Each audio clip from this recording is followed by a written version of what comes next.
நம்மளுடைய ஜாதகத்துக்குமே வாஸ்துக்கும் 2க்கும் தொடர்பு இருக்கு. நமக்கு வாஸ்து எப்படி அமையுதோ அதே மாதிரி தான் ஜாதகமும் இருக்கும். ஜாதகம் நம்மளுடைய இது எப்படி இருக்கோ அதே மாதிரி தான் வீட்டினுடைய அமைப்பும் இருக்கும் அப்படின்னு சொல்றாங்க. இது 2க்கும் ஒண்ணுத்துக்கு ஒண்ணும் கனெக்ட் இருக்கிறது தானா? ஜாதகம் எழுதிட்டு குழந்தை பெற்றுக்கிறீங்களா, இல்லை குழந்தை பிறந்ததுக்கப்புறம் ஜாதகம் எழுதுறீங்களா? குழந்தை பிறந்ததுக்கு அப்புறம் தான் ஜாதகம். அப்போ அந்த குழந்தை எங்கேருந்து பிறக்குது?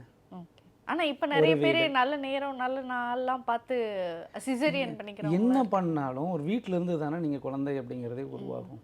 ஒரு இடம் தானே அந்த இடத்த தீர்மானிக்குது. இடம் சரியில்லைன்னா அந்த இடத்துல குழந்தையே இருக்கிறது இல்லை. கண்டிப்பா. எத்தனை இடத்துல குழந்தைகள் உருவாகி உருவாகி அபார்ஷன் ஆன இடம் எத்தனை இடம் இருக்குன்னு தெரியுங்களா? எத்தனை பேர் குழந்தைகள் இல்லாத இன்றைக்கி தவிச்சிட்டு இருக்காங்கன்னு தெரியுங்களா? அப்போது இடம் தான் தீர்மானிக்குது.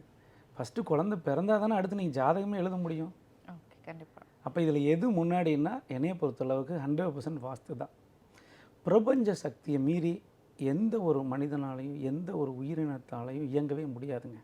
அந்த பிரபஞ்ச சக்தி அப்படிங்கிறது தான் இந்த வாஸ்து. வாஸ்து அப்படிங்கிறது பஞ்சபூதங்களை அடிப்படையாக கொண்டதுங்கிறோம்.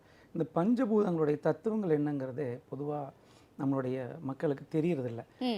இப்போ நீர், நிலம், நெருப்பு, காற்று, ஆகாயம்ங்கிறோம். இது 5 தான் பஞ்சபூத சக்தி. கண்டிப்பாக. இப்போ இந்த 5 பஞ்சபூத சக்தி எப்படி பயன்படுத்துகிறோம் அப்படிங்கிறது இந்த வாஸ்து. இதில் என்ன பண்ணுறாங்கன்னா எல்லாருமே இந்த ஜாதகம் வாஸ்துன்னு மிகப்பெரிய குழப்பம் இருக்குது.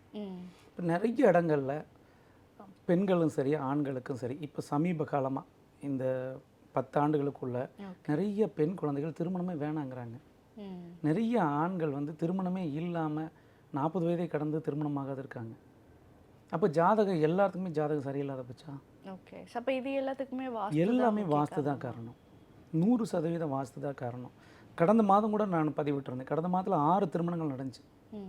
நான் வாஸ்துப்படி மாற்றி அமைச்சு விட்டு எல்லாமே ரெக்கார்டு இருக்குது, ஃபோன் நம்பர் இருக்குது.